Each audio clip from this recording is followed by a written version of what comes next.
Au cœur de l'un des plus beaux villages de France, le seul en Isère, le musée de Saint-Antoine-l'Abbaye offre la possibilité de redécouvrir l'histoire du soin et de la médecine à travers les parfums et les odeurs. Elle commence dans l'Antiquité et se poursuit durant le Moyen-Âge. Au Moyen-Âge, on va avoir à la fois des pratiques de soins et de médecine qui vont considérablement évoluer grâce au savoir des religieux, mais également à quelques personnalités comme Hildegarde de Bingen notamment. Mais on a aussi, la société en tout cas médiévale, est confrontée à de grands fléaux. Et on pense notamment à la Grande Peste qui, en 1348, sévit.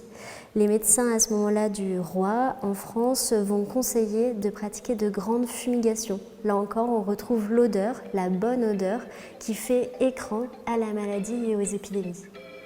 L'histoire a été longue et mouvementée, le 19e siècle sera celui de tous les changements. Le siècle durant lequel parfumerie et médecine se séparent pour devenir deux branches distinctes. Au début du 19e siècle, Napoléon promulgue un décret qui impose aux fabricants de dévoiler les compositions qui sont censées être thérapeutiques.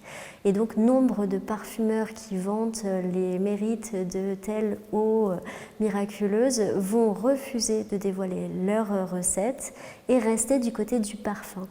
Donc, on assiste à ce moment-là à finalement l'apparition de deux branches distinctes.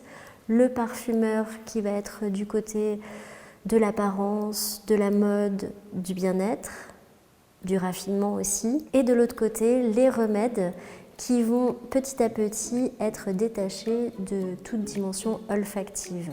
L'exposition Parfums d'histoire du soin au bien-être invite aussi les curieux à vivre une expérience interactive en sentant par exemple les parfums historiques de chacune des séquences, en découvrant les matières premières ou encore en devenant apothicaire d'un jour.